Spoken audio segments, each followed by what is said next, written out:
As young people, we live at a threshold. We're the generation born between inherited crises and imagined futures, between the impending doom of climate change and a technological revolution, between economic systems that no longer work for us and possibilities that have not yet been built. We have been passed down so many problems that we did not create and told somehow to fix them. And when the world feels like it is going to fall apart tomorrow, it is hard to know how to dream about our future. It is hard to stay hopeful, inspired, optimistic, motivated, and willing to dream of something better when so much weight and pressure has been placed upon us. And yet, we are the ones with our entire lives ahead of us. Today, I'm going to be exploring what it means to choose hope in an age of uncertainty. My name is Nate Wilbourne, and at 18 years old, I quite literally traveled the world advocating for the rights of people and planet. I founded my own organisation, Gen Z Aotearoa, here in New Zealand to help empower and resource the next generation of leaders and changemakers here in New Zealand. I've worked at the United Nations headquarters in New York, and I've spoken at ancient palaces across Europe about sustainability and what it means to be a young changemaker. But more so, I've helped to empower thousands of young people to be the next generation of leaders and changemakers.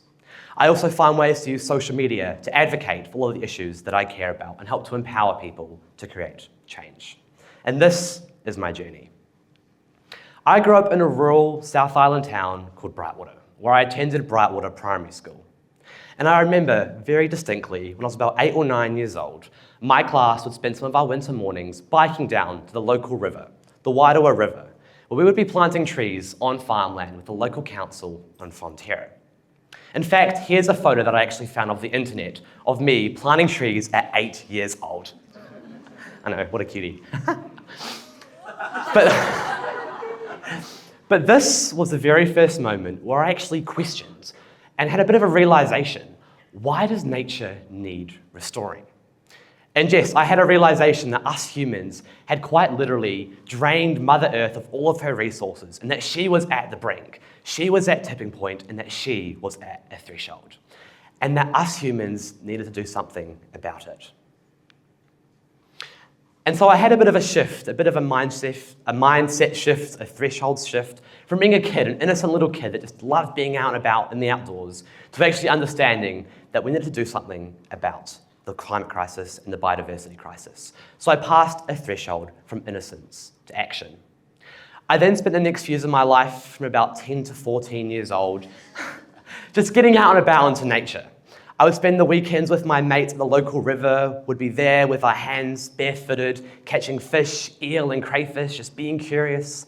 I would go for dog walks in my local forest, listening to the native bird sound that we have here in New Zealand.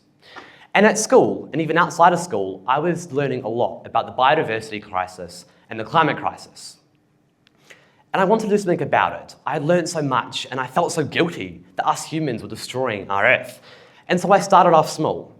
I continued to plant trees, and I actually brought about 20 rat traps. And when I was about 13 years old, I was catching rats in the garage, by the fireplace, in the shed, on the farmlands, stinking up the property, because I wanted to find a way to help reduce and eradicate introduced predators to help restore the biodiversity around my backyard. And I wanted to find opportunities too, and so I started volunteering for local organisations who are doing hands-on conservation work. Although at about 13 and 14 years old, I faced a lot of systemic barriers to being a change maker. One of the biggest ones is that no one teaches you how to file a tax return at 13 years old. And the other one is that you cannot establish a board of trustees either at 13 years old. And so I faced a lot of difficulty and a lot of challenges, people telling me that I was just too young, it's just a phase, a bunch of health and safety BS. And so I passed yet again another threshold, from being silent, taking in all of this knowledge, to finding small, tangible ways to fight and create a better future. From about 16 years onwards, I started to scale my work insanely. I spoke at my very first international conference at 15 years old in Abu Dhabi about intergenerational action for biodiversity.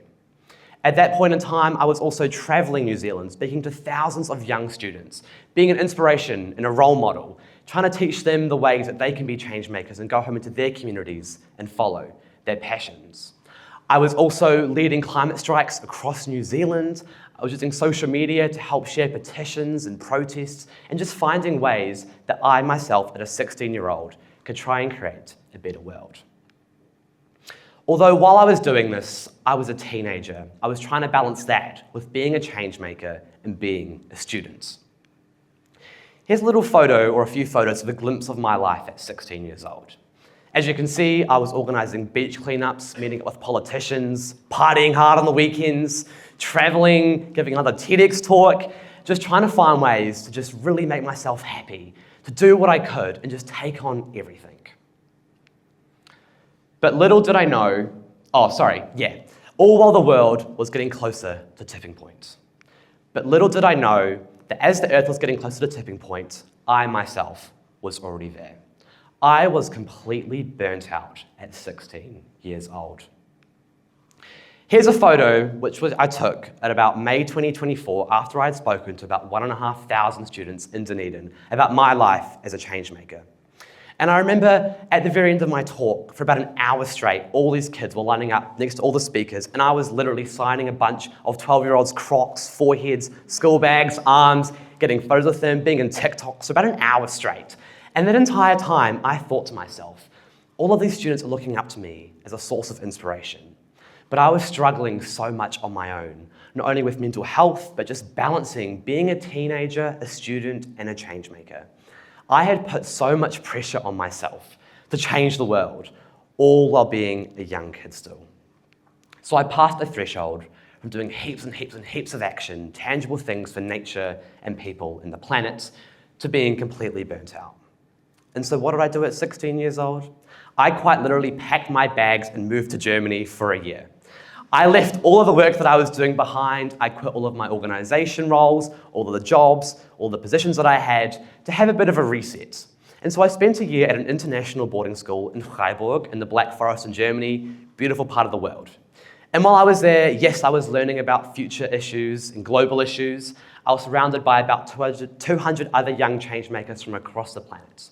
But I also found time to reset, to just be a 16-year-old, do things which may be legal in Germany that aren't legal here in New Zealand, and just really immerse myself as a 16-year-old living his best life in Europe. But while I was over there, I found a lot of time to reflect and to find ways which I could come back to the country prepared to stay motivated, to stay hopeful, and to actually sustain myself. And the biggest takeaway that I learned is that it may feel easier to be cynical, but ultimately, choosing optimism is far, far, far greater. So I passed, yet again, another threshold from being pessimistic to choosing hope. And today, I want to share with you all a few of the tools, the tips and the tricks and the mindsets which I've learnt so that now I can choose hope in such an age of uncertainty. The first one is this kind of mindset, which I call 100 things at 1%, versus 3 things at 33%. And what this looks like and what this means is rather than dedicating 1% of your time to 100 different projects, actually, you should be focusing on dedicating about 33% of your time to 3 different things. Why? Because meaningful change does not happen overnight. It is a marathon, not a sprint. Rome was not built in a day, people.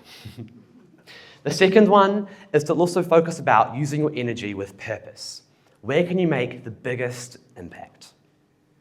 And lastly, on that note, is to protect your energy, because saying no and acting with purpose became essential to sustaining not only my work, but my mindset.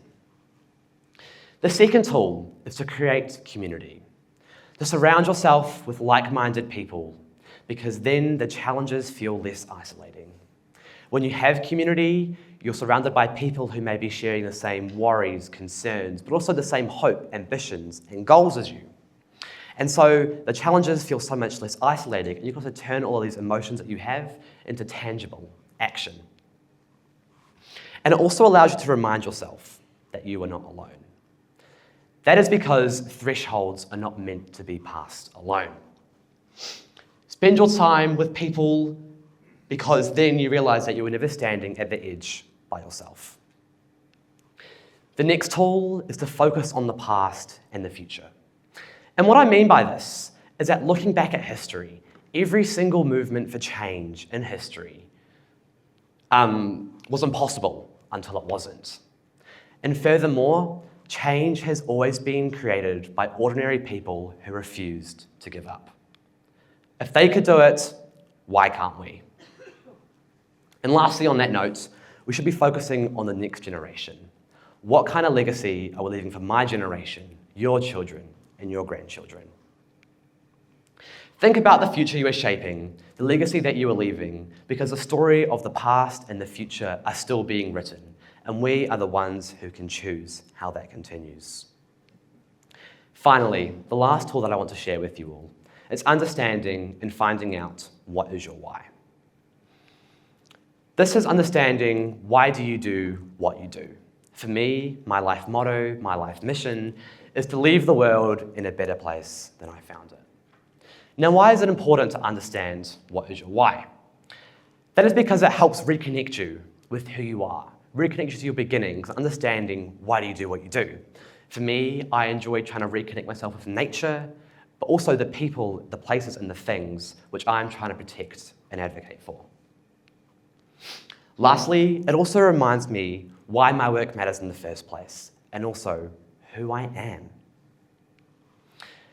Understand your why, hold on to the reason that you care, because it'll steady you when the path feels uncertain, and it will also remind you what is worth crossing the threshold for. Because as young people, we did not choose to be born at this threshold, but we are the ones who can choose how to cross it. Thank you.